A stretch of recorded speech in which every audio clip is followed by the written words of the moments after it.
ദൈവതിരുനാമത്തിന് മഹത്വമുണ്ടാകട്ടെ. വന്ദനായ പോൾ റമ്പാച്ചൻ, മാത്തുക്കുട്ടി അച്ഛൻ, എൽദോ അച്ഛൻ, കർത്താവിൽ വചനം ശ്രവിക്കുന്ന ഈ ദേവാലയ സന്നിധിയിലിരിക്കുന്ന മക്കളെ, അതോടൊപ്പം ഗ്രിഗോറിയൻ TV-യിലൂടെ ഈ വചനത്തെ ശ്രവിക്കുന്ന ഏവർക്കും ക്രിസ്തുയേശുവിൽ എൻ്റെ സ്നേഹവന്ദനം. ഒരു മനുഷ്യ ജീവിതത്തിൻ്റെ അറിവെന്ന് പറയുന്നത് പല തലങ്ങളിലാണ് ലഭിക്കുന്നത്. ഒന്ന്, ഗുരുക്കന്മാരുമായുള്ള സംഭാഷണത്തിലൂടെ കുറച്ച് അറിവുകൾ ലഭിക്കും. രണ്ടാമത്, മാതാപിതാക്കളാകുന്ന നമ്മുടെ അല്ലെങ്കിൽ നമ്മളെ വളർത്തിയെടുക്കുന്നവരിലൂടെ കുറേ അറിവുകൾ ലഭിക്കും. മറ്റൊന്ന്, നമ്മുടെ വായനയിലൂടെയും നമുക്ക് ദൈവം തന്നിരിക്കുന്ന അറിവിലൂടെയും നമ്മൾ ഗ്രഹിച്ചെടുക്കും. ഇനിയുമുള്ള ഒരു കാലഘട്ടം അതൊരു ഭാവിയാണ്, ഒരു ഫ്യൂച്ചറാണ്. നമ്മുടെ ജീവിതത്തിൻ്റെ എക്സ്പീരിയൻസ്, അനുഭവങ്ങളിലൂടെയാണ് നമ്മളുടെ അറിവിനെ നമുക്ക് നേടിയെടുക്കുന്നത്. ഇപ്പോൾ ജീവിതകാലത്ത് ഇങ്ങനെ യഹോവയായി ദൈവം വിളിക്കുന്ന പല പ്രവാചകന്മാരും ഇങ്ങനെയുള്ള യാത്രകളിലൂടെ പോകും. ഒന്ന്, യഹോവയുടെ ശബ്ദം ഒരു ഗുരുവിനെ പോലെ അവർ കേൾക്കുന്നു. രണ്ടാമത്, അവരോട് ചില സ്ഥലങ്ങളിലൊക്കെ പോയി താമസിക്കാൻ പറയുകയും ആ സമൂഹത്തിലെ ചില ശബ്ദങ്ങളിലൂടെ പുതിയ ചില അറിവുകൾ അവർക്ക് ലഭിക്കുകയും, എന്നാൽ അതുകൂടാതെ തന്നെ ആത്മീകപരമായ ചില മേഖലകളിൽ പോയി ക്രിസ്തു സാന്നിധ്യത്തെ അനുഭവിക്കുകയും, എന്നാൽ അത് കഴിഞ്ഞിട്ട് ഒരു നിശബ്ദമായ അനുഭവത്തിലൂടെ ആധ്യാത്മികതയെ മനസ്സിലാക്കുകയും ചെയ്യുന്നവരെ വേദപുസ്തകത്തിലുണ്ട്. അങ്ങനെ ഒരു പ്രവാചകൻ്റെ യാത്രയാണ് ഈ പ്രഭാതത്തിൽ അല്ലെങ്കിൽ ഈ മധ്യാഹ്ന സമയത്ത് നിങ്ങളോട് സംസാരിക്കുവാൻ ഞാൻ എടുത്തിരിക്കുന്നത്. ഏവർക്കും അത് സുപരിചിതമാണ്. പക്ഷേ അതിൻ്റെ ആധ്യാത്മിക അർത്ഥം നമ്മളൊന്ന് പുനർവിചിന്തനം ചെയ്യുക എന്നുള്ളതാണ് എൻ്റെ ലക്ഷ്യം. രാജാക്കന്മാരുടെ 1-ാം പുസ്തകമാണ്, 19-ാം അധ്യായമാണ്, 11-ാമത്തെ വാക്യമാണ്. പലപ്പോഴും നമ്മൾ കേട്ടിട്ടുള്ളതാണ്. രാജാക്കന്മാരുടെ 1-ാം പുസ്തകം 19-ാം അധ്യായം 11-ാമത്തെ വാക്യം എങ്ങനെയാണ്? നീ പുറത്തു വന്ന് പർവ്വതത്തിൽ യഹോവയുടെ മുമ്പാകെ നിൽക്ക എന്നവൻ കൽപ്പിച്ചു. അപ്പോൾ ഇതാ യഹോവ കടന്നുപോകുന്നു.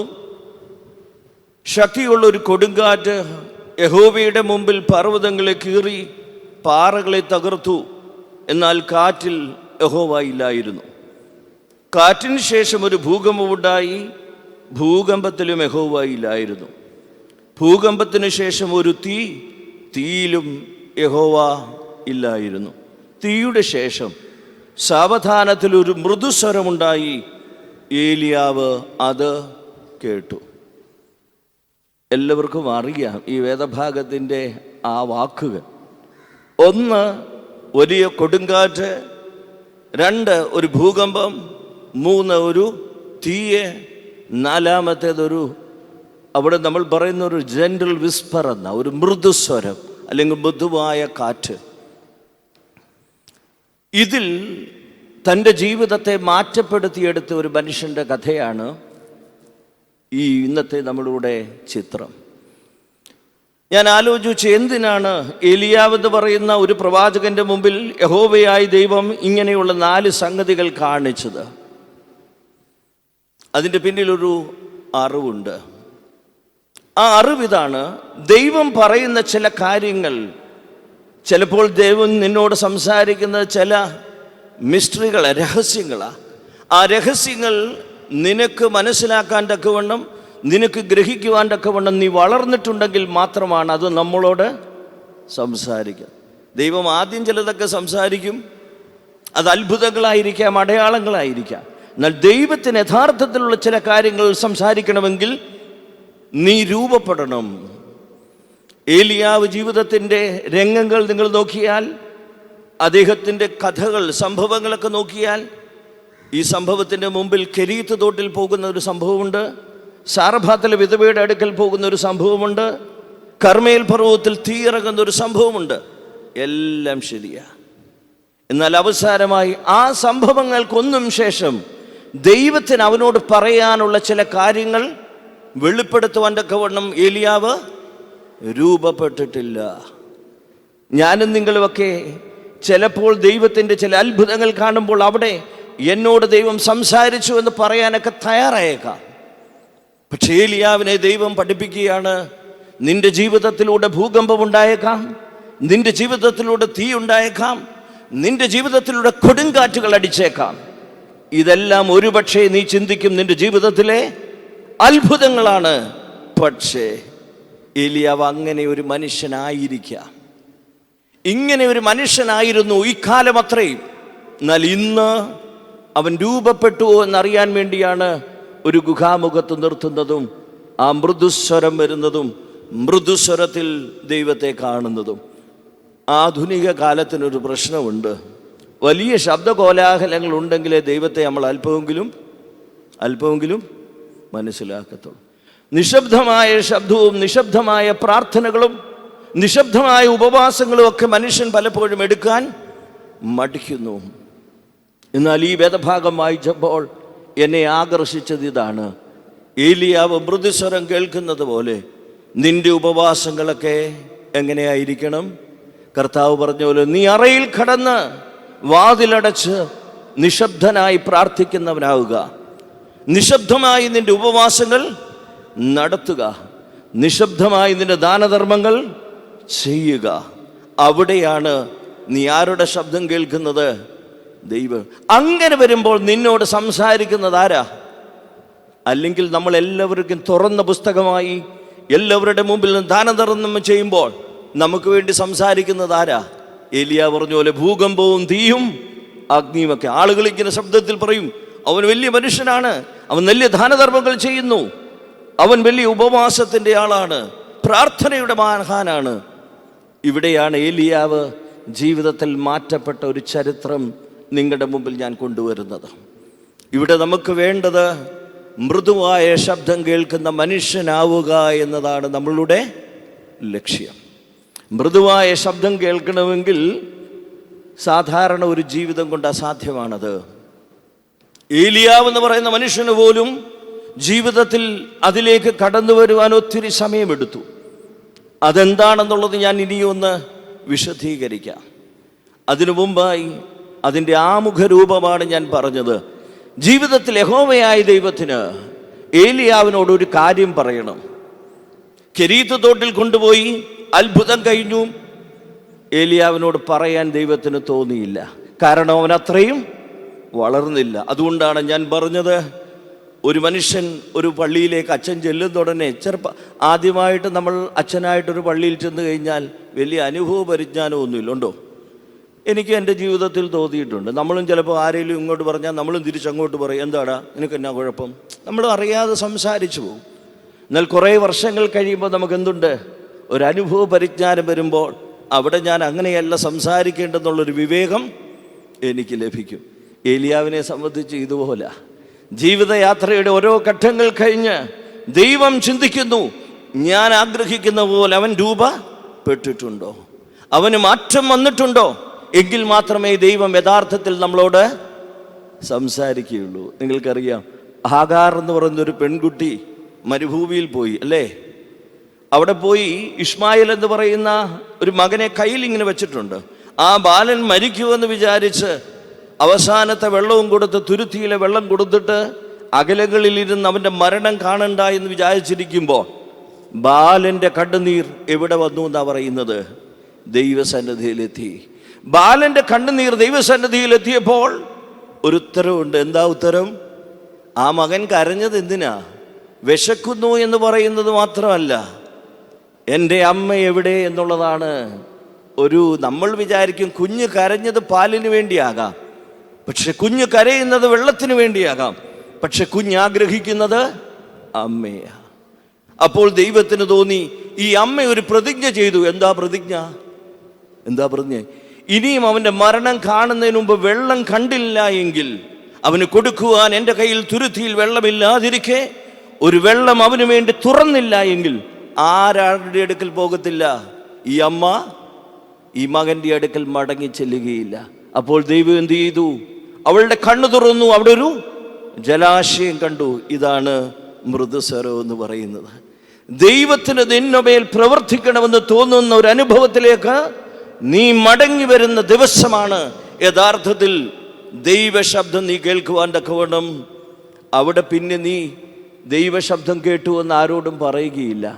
ആ മൃദുസ്വരം കേട്ടപ്പോൾ നോക്കി, അവളുടെ കണ്ണുകൾ കൊണ്ട് കണ്ടു അവിടെ ഒരു ജലാശയം. അവൾ മകന് തുരുത്തിയിൽ വീണ്ടും വെള്ളമെടുത്തുകൊണ്ട് മകൻ്റെ സന്നിധിയിലേക്ക് കടന്നു ചെല്ലുന്നുണ്ട്. ഇതാണ് നിശബ്ദമായ ദൈവബന്ധത്തിൻ്റെ അർത്ഥം.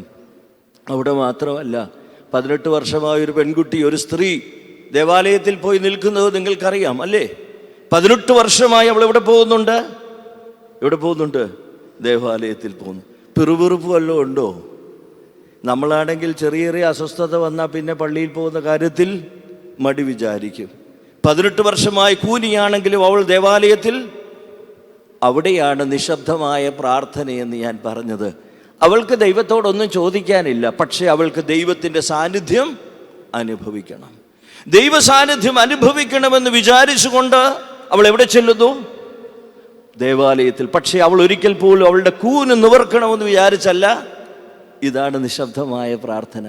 വലിയ ബഹളത്തോടു കൂടി പോകുമ്പോൾ ഉള്ളത്, ഞാൻ മുമ്പ് പറഞ്ഞ ഏലിയാവിനെ പോലെ ഭൂകമ്പവും തീയും അഗ്നിയുമൊക്കെയാണ് നമ്മുടെ ജീവിതത്തിലെ വലിയ അനുഭവങ്ങൾ. അതിനുശേഷം നടക്കുന്ന ഒരു സംഗതിയാണ് ഞാൻ നിങ്ങളുടെ മുമ്പിൽ വെച്ചത്. അതൊരു മൃദുസ്വരമാണ്. ആ ശബ്ദം കേൾക്കുവാൻ എന്തിനാ ദൈവം ആഗ്രഹിക്കുന്നതെന്നറിയോ? ഏലിയാവിനോട് ദൈവം പറയുകയാണ്, എനിക്ക് നിന്നോട് ചില കാര്യങ്ങൾ പറയണം. നിങ്ങൾ ചോദിച്ചേക്കാം, അച്ഛാ അങ്ങ് പറഞ്ഞാൽ പോരെ പുള്ളിക്ക്? ശരിയാണ്, നീ പോയി ഇസബേലിനോട് പറയണം, അല്ലെങ്കിൽ ആഹാബിനോട് പറയണം മഴ പെയ്യത്തില്ല. ഏലിയാവിനോട് ദൈവം പറഞ്ഞതാ.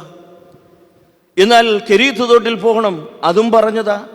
സാരഭാത്തിലെ വിധവയുടെ അടുക്കൽ പോകണം, അതും പറഞ്ഞതാ. കർമ്മേൽ പർവ്വതത്തിൽ പോകണം, അതും ദൈവം പറഞ്ഞതാ. പക്ഷേ ഏലിയാവ് രൂപപ്പെട്ടാൽ മാത്രമേ തൻ്റെ ജീവിതത്തിൻ്റെ ഹൃദയത്തിൻ്റെ രഹസ്യം ദൈവം പറയത്തുള്ളൂ. നമ്മളെല്ലാം എവിടെയാ നിൽക്കുന്നത്? ഞാൻ എന്തെങ്കിലും പറയുന്നതിനകത്ത് അത്ഭുതം നടക്കണമെന്നുള്ളിടത്താണ്. പക്ഷെ ദൈവത്തിന് തൻ്റെ ആലോചന പറയുവാൻ കഴിയുന്ന ഒരു പ്രവാചകനായ ഏലിയാവിനെ മാറ്റണമെങ്കിൽ 3 കാര്യം യഹോവയുടെ മനസ്സിലുണ്ടായിരുന്നു. 3 കാര്യങ്ങൾ യഹോവയോട് പറയണം. അതിനൊരു കാരണമുണ്ട്. ഇസ്രായേലിൻ്റെ ചരിത്രം ഈ പുസ്തകം വായിക്കുമ്പോൾ ആഹാബും ഇസബേൽ എന്ന് പറയുന്ന 2 പേരാണ്. ആഹാബാണ് എവിടുത്തെ രാജാവ്? ഇസ്രായേലിൻ്റെ രാജാവ്. അവൻ്റെ ഭാര്യയാണ് ആര്? ഇസബേൽ.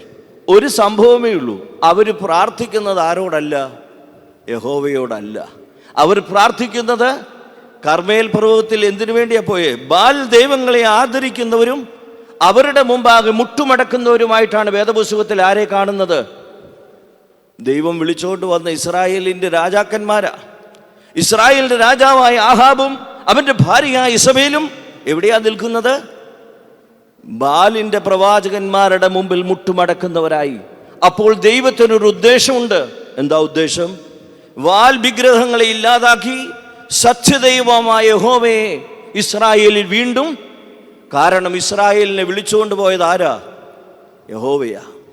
ഇസ്രായേലിനെ വിളിച്ചുകൊണ്ട് പോയത് യഹോവയാകിയാൽ ഇന്ന് ആ വഴിവിട്ടവർ ജീവിക്കുന്നത് കണ്ടപ്പോൾ മടങ്ങി അവരിലേക്ക് കൊണ്ടുവരുവാൻ വേണ്ടിയാണ് യഹോവയായ ദൈവം പ്രവാചകന്മാരെ നിർമ്മിക്കുന്നത്. പ്രവാചകന്മാരെ അയക്കുന്നതും പ്രവാചകന്മാരോട് സംസാരിക്കുന്നതും ഒറ്റ കാര്യത്തിനു വേണ്ടി. എന്താ കാര്യം? ബാൽ വിഗ്രഹങ്ങളെ ആരാധിച്ചു കൊണ്ടിരിക്കുന്ന സമൂഹത്തിൽ നിന്ന് അവരെ മടക്കയാത്ര നടത്തണം. പക്ഷെ അതിനുവേണ്ടി ചില ദുഃഖങ്ങളും ദാരിദ്ര്യങ്ങളും പ്രശ്നങ്ങളൊക്കെ ആര് നിർമ്മിക്കും?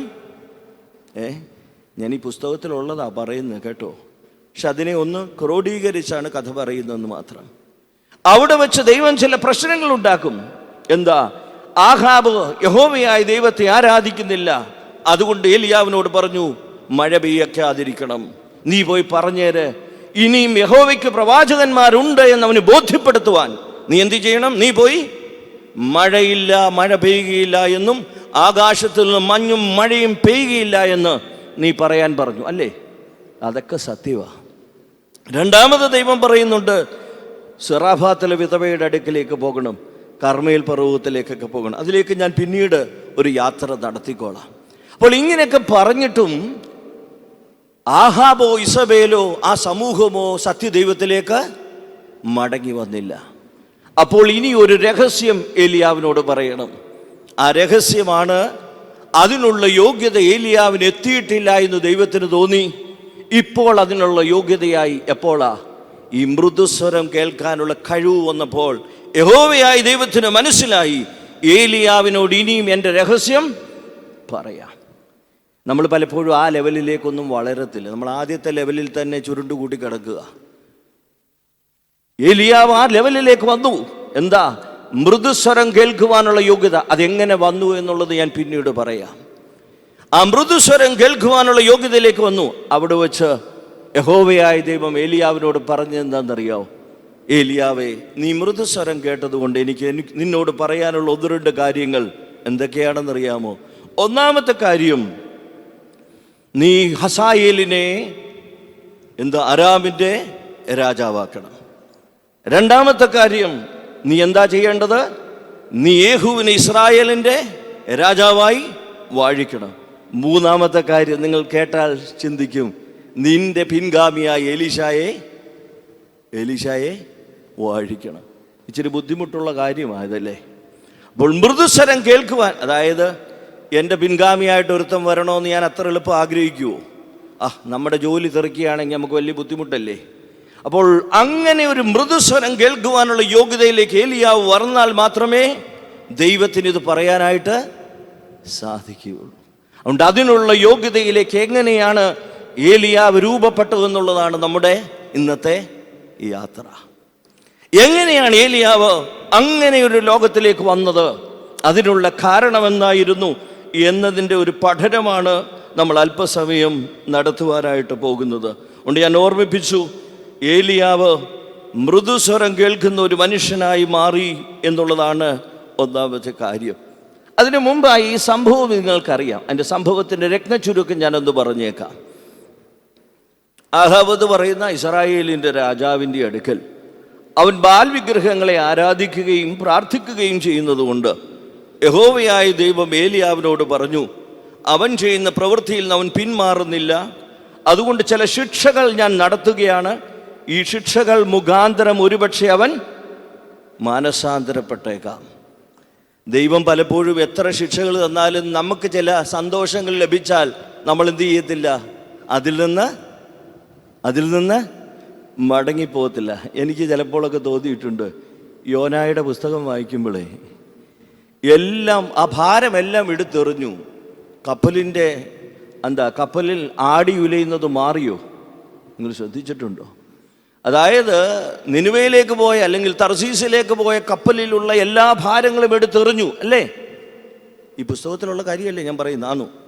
നിങ്ങളിങ്ങനെ ആലോചിക്കുന്ന അച്ഛൻ പറയുന്നത് ശരിയാണ്. ഞാൻ ഇച്ചിരിയൊക്കെ മാറിപ്പോകുന്നത് നിങ്ങളുടെ ശ്രദ്ധ എൻ്റെ കൂടെ നിൽക്കാൻ വേണ്ടിയാ. അപ്പോൾ ഞാൻ പറഞ്ഞത്, എല്ലാ ഭാരങ്ങളും എടുത്തെറിഞ്ഞു. പക്ഷേ കപ്പലിൻ്റെ കാറ്റും കൊടുങ്കാറ്റും കോളിളക്കം ഒക്കെ മാറിയോ? ആര് പോയപ്പോഴാണ് മാറിയത്? യോന. എന്തിനാ ഞാൻ പറഞ്ഞതെന്നറിയോ? നമ്മൾ വലിയ പ്രാർത്ഥനയൊക്കെ ഉപവാസമൊക്കെ നടത്തുമെങ്കിലും നിങ്ങൾക്ക് സന്തോഷം തരുന്നതിന് ഒരിക്കലും എടുത്ത് നിങ്ങളുടെ ഈ ഉപവാസം കഴിഞ്ഞ് തിരിച്ചു വരുമ്പോൾ പഴയ സ്വഭാവം വീണ്ടും നമ്മുടെ കൂടെ വരും. അതിൻ്റെ അർത്ഥം എന്താ? നാം ഇഷ്ടപ്പെടുന്നതും നാം സന്തോഷിക്കുന്ന ഒന്നിനെയും എന്ത് കഴിഞ്ഞാലും നമ്മൾ ഉപേക്ഷിക്കത്തില്ല. പിന്നെന്താ ഈ അർത്ഥം? നാം ജീവിതത്തിൻ്റെ സന്തോഷമായി ആനന്ദമായി കാണുന്ന ഒന്നിനെയും ഒരിക്കൽ പോലും നമ്മൾ വീണ്ടും നമ്മുടെ കൂടെ കൊണ്ടു നടക്കുകയാണ് പലപ്പോഴും ചെയ്യുന്നത്. അതുകൊണ്ട് നമ്മുടെ ജീവിതത്തോട് ഒരു ചിത്രം, ഈ യാത്ര നമ്മൾ ആരംഭിക്കുന്നത് ഇത് തന്നെ. അതുകൊണ്ട് ആഹാബും ഇസബേലും ഒക്കെ സന്തോഷിക്കുന്നത് എന്താ? യഹോവയോട് ദൈവത്തോട് എന്താ ജനങ്ങൾക്ക് ഇത്ര അകലം വരുന്നതെന്നറിയാവോ? നമുക്കറിയാം, ദൈവത്തിൻ്റെ പ്രവാചകനും ദൈവമൊക്കെ എന്തെങ്കിലും തെറ്റ് ചെയ്താൽ ശിക്ഷിക്കും. ബാൽ പ്രവാചകന്മാരും മിണ്ടത്തില്ല, എന്ത് തെറ്റ് ചെയ്താലും ശിക്ഷിക്കുമോ? ഇപ്പം നമ്മുടെ മക്കൾക്ക് ഏറ്റവും ഇഷ്ടം ഏതാ? ശരിക്കും പറഞ്ഞാൽ ശിക്ഷിക്കാത്ത അമ്മയപ്പന്മാരോടാ, നീ എത്ര വേണേലും മൊബൈൽ ഉപയോഗിച്ചോ, എത്ര വേണേലും TV കണ്ടോ, നീ പരീക്ഷയ്ക്ക് പഠിച്ചില്ലെങ്കിലും കുഴപ്പമില്ലെങ്കിൽ പിള്ളേർക്ക് എന്തോരു നല്ല ബോധമുള്ള കുഞ്ഞുങ്ങൾ അമ്മ പറയാതെ. അപ്പോൾ ഏറ്റവും ഇഷ്ടമേതാ? നമ്മൾ പറയുന്നുണ്ട് അപ്പുറത്തെ വീട്ടിൽ എല്ലാത്തിനും സൗകര്യമുണ്ട്, ഈ അമ്മയും അപ്പനും ഒന്നിനും. അപ്പോൾ എല്ലാവർക്കും ഇഷ്ടം ഏതാ? യഹോവയായ ദൈവത്തെക്കാൾ ഇഷ്ടം ആരെയാ? നിങ്ങൾ പറ, ബാലിനെ. കാരണം പുള്ളി ഒന്നും സംസാരിക്കത്തില്ല തിരിച്ച്. കാരണം ബാൽ ദൈവങ്ങളുടെ മുമ്പിൽ നിൽക്കും, അവർക്ക് പ്രവാചകന്മാരില്ല, അവർ പറയും എല്ലാവരും നല്ലവരാ, നീ എന്ത് തെറ്റ് ചെയ്താലും കുഴപ്പമില്ല. അപ്പോൾ പലപ്പോഴും രാജാക്കന്മാർ ഇഷ്ടപ്പെടുന്നത് ആരെയാ?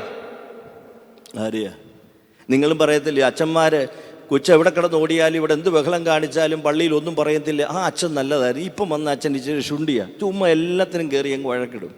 നമ്മുടെയും പ്രശ്നം ഇതാ. നമുക്കെല്ലാവർക്കും വേണ്ടത് എന്താ? വിഗ്രഹങ്ങളെയാ. നിശബ്ദമായി ഒന്നും സംസാരിക്കാത്തവരെയാണ് നമുക്ക്. ജീവിതത്തിൽ മാറ്റപ്പെടണമെന്ന് പറയുന്നവരോട് നമുക്ക് പലപ്പോഴും എതിർപ്പാ. ഇത് തന്നെയാണ് ഇസ്രായേലിൻ്റെ ചരിത്രവും. ആഹാബും ഇസബേലുമൊക്കെ യഹോവയായ ദൈവത്തെ ഇഷ്ടപ്പെടാത്തതിൻ്റെ കാരണം അവൻ എപ്പോഴും അവരെ വിഷമിപ്പിക്കും, തെറ്റുകൾ ചെയ്താൽ ശിക്ഷിക്കും. അപ്പോൾ ബാൽ ദൈവങ്ങളുടെ അടുക്കൽ പോയ വല്ല കുഴപ്പമുണ്ടോ? പലപ്പോഴും നമ്മുടെയൊക്കെ അതുകൊണ്ടാണ് നമ്മൾ പറയുന്നത്, വലിയ പാടുകൂടാതെ എവിടെയെങ്കിലും പോയി പ്രാർത്ഥിച്ചുള്ള അനുഗ്രഹം എല്ലാം കിട്ടുമെങ്കിൽ മതി അച്ഛാ, എന്തിനാ അച്ഛാ വലിയ ഉപവാസം, വലിയ പ്രാർത്ഥന. പക്ഷെ നിങ്ങളൊക്കെ ഭാഗ്യവാന്മാരാ മക്കളെ, നിങ്ങളിങ്ങനെ ഒന്ന് ഉപവസിക്കുകയും പ്രാർത്ഥിക്കുകയും ചെയ്യുന്നുണ്ടല്ലോ. അതിനകത്താണ് ദൈവത്തിൻ്റെ ചൈതന്യമെന്ന് യഹോവയായ ദൈവം പറഞ്ഞിട്ടുണ്ട്. ഉപവാസവും പ്രാർത്ഥനയുമാണ് ശ്രേഷ്ഠമെന്ന് ലോകരക്ഷകനായ ക്രിസ്തു നമ്മളോട് ശബ്ദിച്ചിട്ടുണ്ട്. പലപ്പോഴും ഇതൊന്നും ഇല്ലാതെ അച്ഛൻ വല്ല മാർഗമുണ്ടോ? എന്തെങ്കിലും മാർഗമുണ്ടോ? അച്ഛൻ പറഞ്ഞ് എനിക്ക് പല കാര്യങ്ങൾ നേടണം, പക്ഷെ എനിക്ക് ഉപവസിക്കാനും പ്രാർത്ഥിക്കാനും ഒന്നും. പക്ഷേ ഇതാണ് ആധുനിക ലോകത്തിൻ്റെ ചിത്രം. ഞാൻ പറയുന്നു, ഉപവാസവും പ്രാർത്ഥനയും അതുപോലെ തന്നെ രഹസ്യമായ ദാനധർമ്മങ്ങളും രഹസ്യമായ ആധ്യാത്മികതയുമാണ് ഒരു മനുഷ്യൻ്റെ ജീവിതത്തിൽ യഹോവയുമായുള്ള ബന്ധത്തിൽ കൊണ്ടുപോകുന്നത്.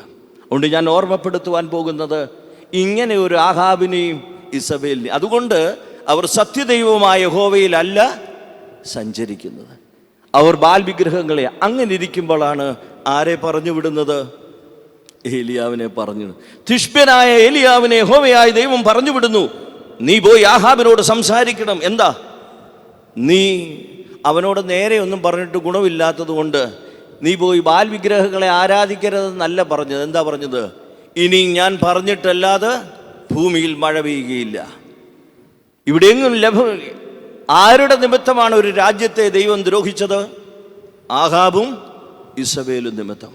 ആഹാബും ഇസബേലും നിമിത്തം ഇസ്രായേലിലെങ്ങും മഴ പെയ്യാതിരിക്കുന്നു.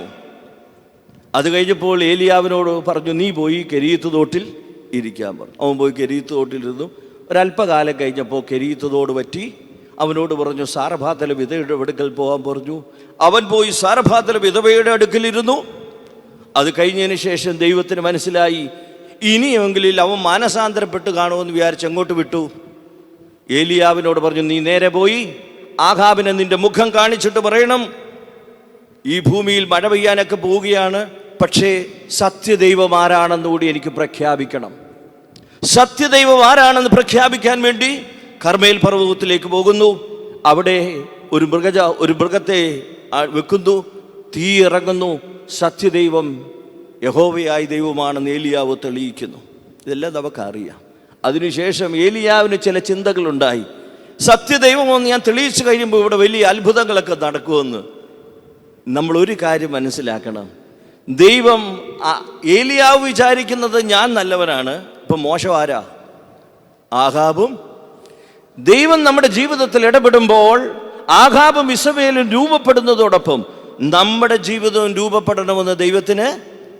അതുകൊണ്ടാണ് ആരാണ് ഉപദേശിക്കുന്നവൻ എപ്പോഴും പ്രാർത്ഥനാവീരനായിരിക്കുന്നു.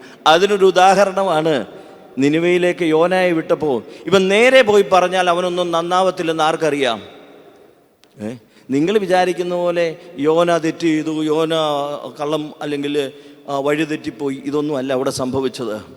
യോന നേരിട്ട് നിനിവയിൽ പോയിരുന്നെങ്കിൽ ഞാൻ വിശ്വസിക്കുന്നത് നിനിവാക്കാരൊന്നും അനുഭവിക്കത്തില്ല. അതുകൊണ്ട് നിനിവയുടെ ഉപവാസം ആദ്യം ആരെടുത്തു? മത്സ്യത്തിൻ്റെ ഉള്ളിലിരുന്ന് യോന എടുത്തു. അപ്പോൾ അവൻ രൂപപ്പെട്ടതിന് ശേഷമാണ് നിനിവയുടെ തീരത്തവൻ. അതുകൊണ്ടാണ് ജനം മാറിയത്. അതുകൊണ്ട് നിങ്ങൾ ഓർക്കണം, ആദ്യം നമ്മൾ രൂപപ്പെട്ടതിന് ശേഷമായിരിക്കണം നമ്മൾ മക്കളെയും സമൂഹത്തെയും മാനസാന്തരപ്പെടുത്തേണ്ടത്. അതുകൊണ്ട് ജീവിതത്തിൽ നമ്മൾ പഠിക്കുന്ന ഒരു കാര്യം, ഏലിയാവിൻ്റെ സംഭവത്തിലൂടെ ഞാൻ വായിച്ചപ്പോൾ ഏലിയാവ് വിചാരിച്ചു നന്നാവേണ്ടത് ആഹാബും ഇസബേലുവ. പക്ഷേ ദൈവം പറയുന്നു, നീയാണ് അതിനുവേണ്ടി ഒരുക്കപ്പെട്ട ഏലിയാവെങ്കിൽ നീയും ചില കാര്യത്തിലൂടെ രൂപപ്പെടേണ്ടതായിട്ടുണ്ട്. പോട്ടെ, അതിലേക്ക് ഞാൻ തിരിച്ചു വരാം. എന്തായാലും കർമ്മേൽ പർവ്വതത്തിന് ശേഷം ഒരു സംഭവം ഉണ്ടായി. ഏലിയാവിനോട് ഇസബേൽ പറയുന്നുണ്ട്, നാളെ നീ ഈ നേരത്ത് നിന്റെ തല എടുക്കും. ഇത് കേട്ടപ്പോഴത്തേന് ഇത്രയും നാളും പേടിയില്ലാത്ത ഏലിയാവ് ഒരു സ്ത്രീ പറഞ്ഞാൽ ഇത്രയും പേടിയുണ്ടല്ലോ എന്ന് ഞാൻ ആലോചിക്കും. പുരുഷന്മാരൊക്കെ പേടിക്കുന്ന ഇവിടെ ആണെന്ന് തോന്നുന്നു. ഇത്രയും നാളും ആഹാബ് പറഞ്ഞപ്പോഴൊന്നും ആർക്ക് പേടിയില്ല. എൻ്റെ സംഭവം വേറെ, അതിലേക്ക് ഞാൻ തിരിച്ചു വരാം. അല്ലാതെ ഇത് സ്ത്രീയെ പേടിച്ചിട്ടൊന്നുള്ള സംഭവം അല്ല. അതിന് വേറെ ചില കാരണങ്ങളുണ്ട്. ഇസബേൽ എന്ന് പറയുന്ന ഒരു രാജ്ഞിയുടെ ശബ്ദം വന്നപ്പോൾ ഏലിയാവ് വീണ്ടും ഓടി. ഏലിയാവ് പറഞ്ഞു, നാളെ ഞാൻ മരിച്ചു പോകുന്നതിനേക്കാൾ നല്ലത് ഇവിടുന്ന് ഓടുക. അങ്ങനെ അദ്ദേഹം ഒരു ചൂരച്ചെടിയുടെ തണലിൽ പോയി കിടന്നുറങ്ങി. അവിടെ നിൽക്കുമ്പോൾ ദൈവം തമ്പുരാൻ അവനെ ഉണർത്തിയിട്ട് പറഞ്ഞു, കുറച്ച് വെള്ളം കൊടുത്തു അവൻ്റെ മേൽ. പിന്നെ എന്ത് കൊടുത്തു? അടയും കൊടുത്തു. വെള്ളവും അടയും, കനലിന്മേൽ ചുട്ട അടയും തുരുത്തിയിലെ വെള്ളവും കൊടുത്തിട്ട് പറഞ്ഞു, നിനക്കിനിയും ദൂരയാത്ര ചെയ്യുവാനുണ്ട്. അങ്ങനെ 40 ദിവസത്തോളം അവൻ നടന്നു ഹൊറേബിലെത്തി. അവിടെ വേദപുസ്തകം പറയുന്നു, അവൻ ഒരു നേരത്തെ ഭക്ഷണം കൊണ്ട് 40 നാളും 40 പകലും നടന്ന് ഹൊറേബോളം എത്തി. അവിടെ വെച്ചാണ് എന്ത് ശബ്ദം കേട്ടത്?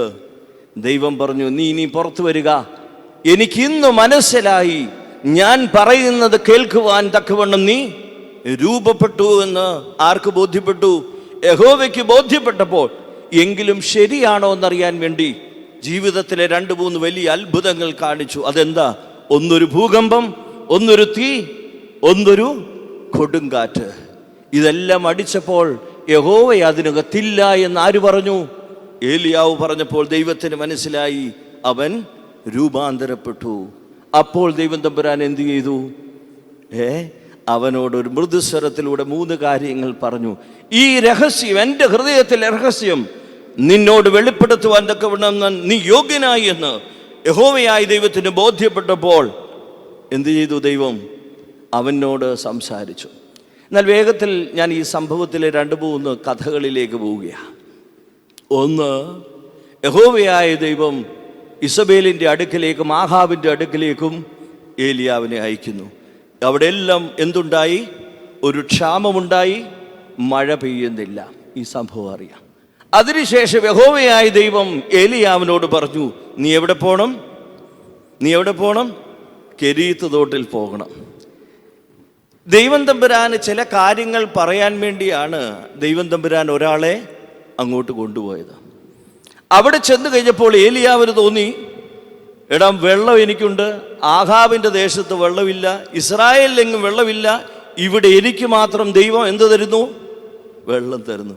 അപ്പോൾ അവൻ വിചാരിക്കുന്നത് ഞാൻ മാത്രമാണ് നല്ലവൻ. ഇതൊരു വലിയ പ്രശ്നമാണ്. നമുക്കെല്ലാം ദൈവം എന്തെങ്കിലും തന്നു കഴിഞ്ഞാൽ നമ്മൾ പറയും, ഞാൻ നല്ലവൻ, എൻ്റെ മക്കൾ നല്ലതാ, ഞാനും നല്ലതാ, അതുകൊണ്ടാണ് എൻ്റെ ജീവിതത്തിൽ എല്ലാ അനുഗ്രഹങ്ങളും തരുന്നത്. ഇതുപോലെ നമ്മുടെ പാവപ്പെട്ട ഏലിയാവും ആഹാബ് മോശം, ഇസ്രായേൽ മോശമാണെന്ന് വേദപുസ്തകത്തിലില്ല, ഉണ്ടോ? ഇല്ല.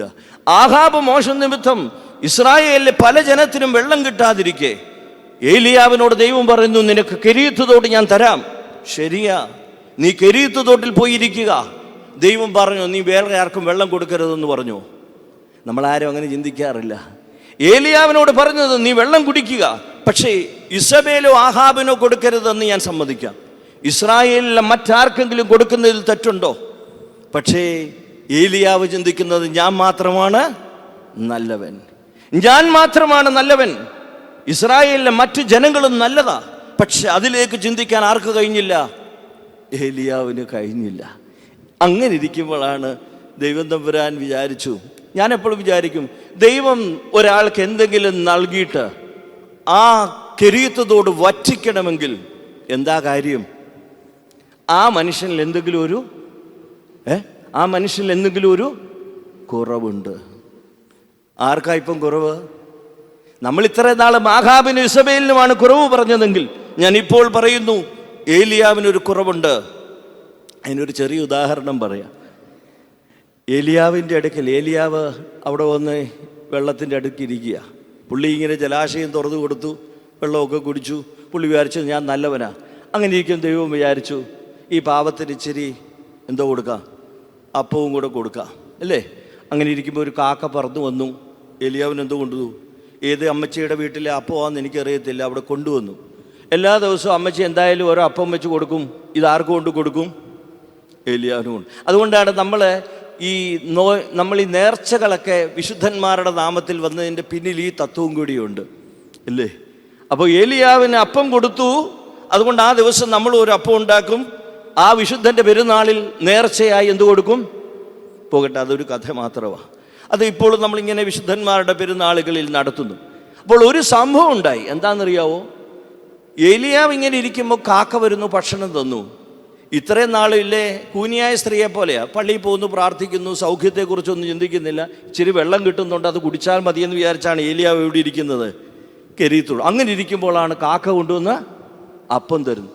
ഈ പ്രാർത്ഥിച്ചുകൊണ്ടിരുന്ന ഏലിയാവ് പിറ്റേ ദിവസം പ്രാർത്ഥിച്ചുകൊണ്ടിരുന്നപ്പോൾ അറിയാതെ ചിന്തിച്ചു, കാക്ക ഇന്ന് വരുമോ? ഇന്നലെ വരെ വല്ല പ്രശ്നം ഉണ്ടായിരുന്നു? ഇന്നലെ വരെ ഒരു പ്രശ്നമില്ലാത്ത ഏലിയാവിന് ഇപ്പോൾ ഒരു ചിന്ത വന്നു. എന്താ ചിന്ത? ഇന്ന് കാക്ക, സത്യം പറഞ്ഞ ഇങ്ങനെ കാക്ക വരുമോ കാക്ക വരുമോ എന്നായി പ്രാർത്ഥിക്കുന്നതിൻ്റെ ഇടയ്ക്ക്, നമ്മളെല്ലാം പ്രാർത്ഥിക്കുന്നതിൻ്റെ ഇടയ്ക്ക് ഇതാ പ്രശ്നം. കാക്ക വരുമോ? ഇന്ന് ഈ ദൈവം എൻ്റെ മോൻ്റെ കാര്യം നടത്തുമോ? നാളെ എൻ്റെ മോളുടെ കാര്യം ഇപ്പുറത്തൂടെ നടത്തുമോ? ഇങ്ങനെ നിരവധി കാക്കകൾ വരുന്നത് കൊണ്ട് ദൈവം തമ്പുരാൻ വിചാരിച്ചു ഏലിയാവ് പറഞ്ഞ പോലെ രൂപപ്പെട്ടിട്ടില്ല. അവൻ പ്രാർത്ഥിക്കുന്ന മനുഷ്യനാണ്, ശരിയാ. പക്ഷെ അകത്തൂടെ വരുന്നതല്ല. എന്തുവാ? നോക്കുമ്പോൾ ഇങ്ങനെ കണ്ണടച്ച് ഇങ്ങനെ ഇരിക്കുക, പക്ഷെ അകത്തൂടെ കയറുന്നത് എന്തുവാ? കാക്ക എപ്പോൾ വരും? ഒപ്പം വരും. ഇങ്ങനെ പ്രാർത്ഥിച്ച ദൈവത്തിന് മനസ്സിലായി ഇവനെ എവിടെ ഇരുത്തിയിട്ട് കാര്യമില്ല, കെരീത്ത്. അതുകൊണ്ട് കെരീത്തോട് വറ്റിച്ചത് ആഹാബിന്റെ പ്രശ്നമല്ല. യഹോവയായ ദൈവം ആഗ്രഹിക്കുന്നത് പോലെ ഏലിയാവ് രൂപപ്പെട്ടിട്ടില്ല എന്നതാണ് പ്രശ്നം. അപ്പോൾ എന്തു പറ്റി? കെരീത്തോട് വറ്റിച്ച്. നമ്മൾ വിചാരിക്കും കുറച്ച് ദിവസം ഇരുന്നപ്പോൾ കെരീത്തോട് പറ്റി, എന്നാൽ പിന്നെ നീ അടുത്ത സ്ഥലത്തോട്ട് പോവുക. അതല്ല സംഭവം. ഏലിയാവ് രൂപപ്പെടേണ്ടതുപോലെ, യഹോവ ആഗ്രഹിച്ചതുപോലെ, ഞാൻ പറഞ്ഞു മൃദുസ്വരം കേൾക്കുന്നത് പോലെ ഏലിയാവ് ഈ കെരീത്ത് തോട്ടിലിരുന്ന് പ്രാർത്ഥിച്ചിരുന്നെങ്കിൽ അവിടെ വെച്ച് ദൈവത്തിൻ്റെ ശബ്ദം ആര് കേൾക്കുമായിരുന്നു? നമ്മൾ വിചാരിക്കുന്ന പോലെ പുള്ളി ഓരോ വഴി മാറ്റുന്ന എന്തിനാ? ഞാൻ രൂപപ്പെടാത്തത് കൊണ്ടാ. ഞാനും നിങ്ങളും രൂപപ്പെടേണ്ട വഴികളിലൂടെ വന്നാൽ ദൈവം അവിടെ വെച്ച് ഫുൾ സ്റ്റോപ്പ് ഇടും. എന്നിട്ട് പറയും നിന്നോട് എനിക്ക് സംസാരിക്കാൻ ഉണ്ട്. ഇവിടെ കെരീത്ത് തോട്ടിൽ വെച്ച് ദൈവത്തിന് സംസാരിക്കാൻ തോന്നിയപ്പോൾ ഇന്ന് ഏലിയാവിനോട് സംസാരിക്കുന്നില്ല. കാരണം അവൻ താൻ ആഗ്രഹിച്ചതുപോലെ രൂപപ്പെട്ടിട്ടില്ല. ഏലിയാവിനെ കുറിച്ച് ദൈവം മറ്റൊരു കാര്യം ആഗ്രഹിച്ചു.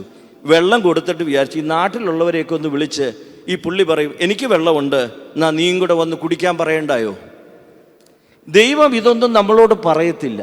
നിന്റെ മുമ്പിൽ ചില വഴികൾ ഒരുക്കിയിട്ട് നീ ദൈവത്തിൻ്റെ ആഗ്രഹമനുസരിച്ച് രൂപപ്പെട്ടു എന്ന് ചിന്തിക്കാനാണ് ദൈവം. നമ്മളാണെങ്കിൽ എന്നാലും നീ പറഞ്ഞില്ലല്ലോ, പറഞ്ഞായിരുന്നു ഞാൻ തരത്തില്ലയോ, ഇങ്ങനല്ലേ നമ്മൾ പറയുന്നേ.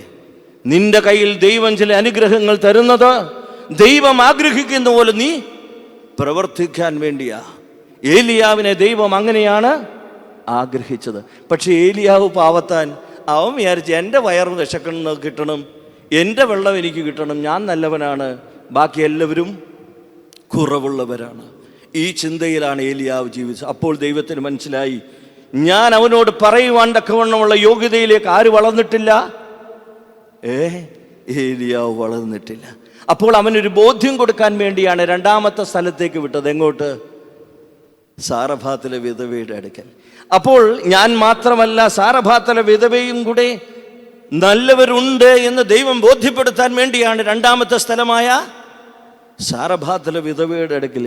പുള്ളി അവിടെ ചെന്നിട്ട് പറയും എന്നെ അപ്പം തരണം, എനിക്കപ്പം തരണം, ഇല്ലേ? അവിടെയും ചെന്ന് പുള്ളി എന്തോ പറയുന്നത്, എന്നാൽ നിന്റെ കലത്തിലെ മാവ് കൊണ്ടും എണ്ണ കൊണ്ടും എന്നോടും നിന്നോടും ചേർന്ന് കുറച്ച് സമൂഹം കൂടി രക്ഷിക്കപ്പെടണോ എന്ന് ഏലിയാവ് ചിന്തിച്ചോ? നിങ്ങൾ ചോദിക്കുക അച്ഛൻ എന്തിന് ഇതൊക്കെ ചിന്തിക്കാൻ പോകുന്നതെന്ന് ചോദിച്ചാൽ, ഇങ്ങനെ ചിന്തിച്ചില്ലെങ്കിൽ ആ ബൈബിളിൻ്റെ അർത്ഥം കിട്ടുന്നില്ല.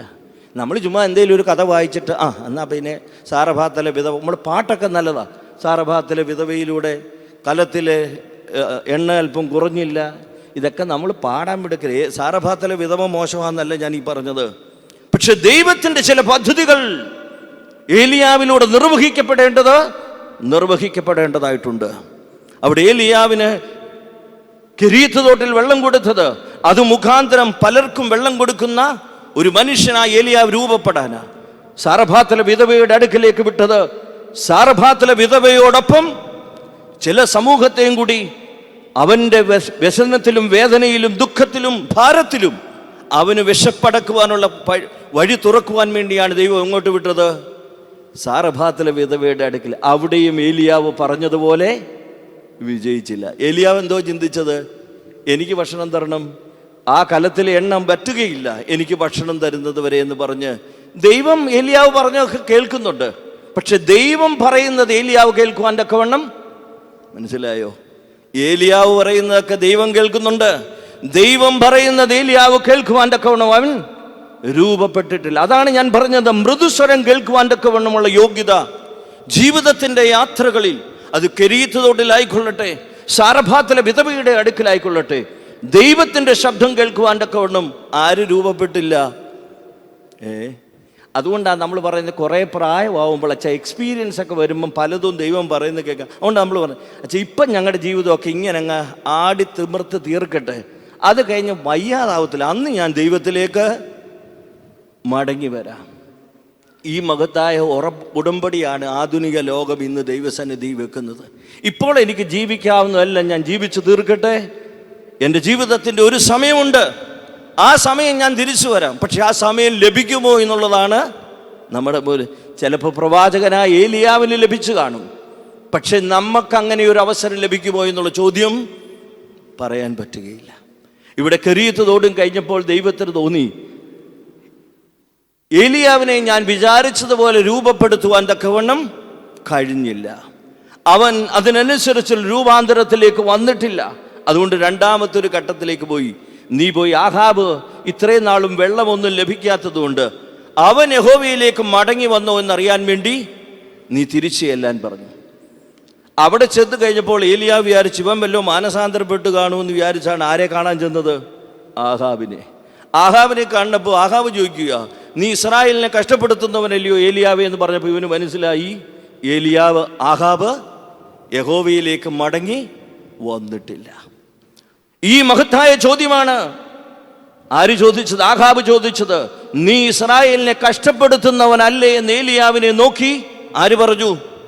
ആഹാബ് പറഞ്ഞപ്പോൾ, ആഹാബ് ഈ രാജ്യം മുഴുവനും വെള്ളമില്ലാതിരിക്കെ 3.5 വർഷമായിട്ടും രൂപപ്പെടാൻ ആർക്ക് കഴിഞ്ഞില്ല? ആഹാബിനും ഇസബേലിനും കഴിഞ്ഞില്ല. അപ്പോൾ ദൈവം ഏലിയാവിനോട് പറഞ്ഞു, നീ ഒരു കാര്യം പറ, കർമ്മേൽ പർവ്വതത്തിൽ ചെന്ന് സത്യദൈവം ആരാണെന്ന് തെളിയിക്കാൻ ഒരു അവസരം, സത്യദൈവം ആരാണെന്ന് തെളിയിക്കുവാൻ ഒരു അവസരം നീ അവർക്ക് വേണ്ടി കൊടുക്കുക. അവിടെ നിങ്ങൾക്കറിയാം, നമ്മുടെ അനിൻ മൊറിയോ എന്നുള്ള പ്രാർത്ഥന നമ്മുടെ പിതാക്കന്മാർ വിശുദ്ധ കുർബാനയിൽ രൂപപ്പെടുത്തിയിരിക്കുന്നത് ഏലിയാവിൻ്റെ പ്രാർത്ഥനയാണ്, ഇല്ലേ?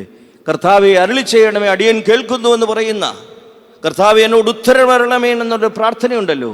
ആ പ്രാർത്ഥന വിശുദ്ധ കുർബാനയിൽ കർത്താവിൻ്റെ തിരുശരീര രക്തങ്ങളിലേക്ക് പരിശുദ്ധ റൂഹ ഇറങ്ങി വന്ന് ഈ അപ്പത്തെ നമ്മുടെ കർത്താവിൻ്റെ ശരീരമാക്കട്ടെ എന്നും ഈ വീഞ്ഞിനെ കർത്താവിൻ്റെ രക്തമാക്കട്ടെ എന്ന് പ്രാർത്ഥിക്കുന്ന തുബ്ദേന് മുമ്പുള്ള ഒരു പ്രാർത്ഥനയുണ്ട്. അതിന് തൊട്ടു മുമ്പായി ഈ ഏലിയാവിൻ്റെ പ്രാർത്ഥനയാണ് പിതാക്കന്മാർ എടുത്തു വെച്ചത്.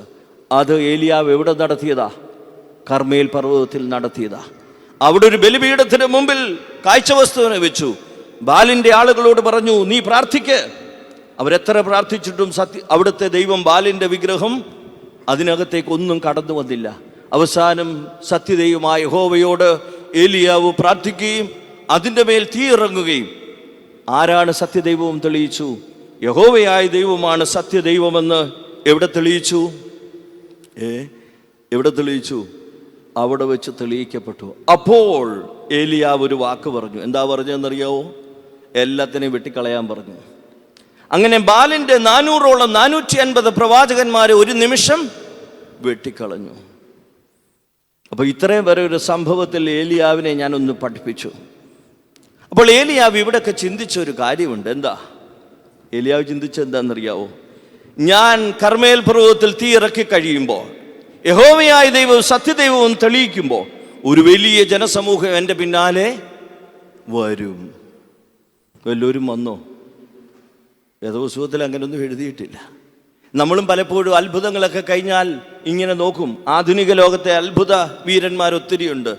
എന്തെങ്കിലും നടത്തിക്കഴിഞ്ഞാൽ പിന്നെ എല്ലാവരും ഇങ്ങനെയുള്ള പബ്ലിസിറ്റിയാണ്.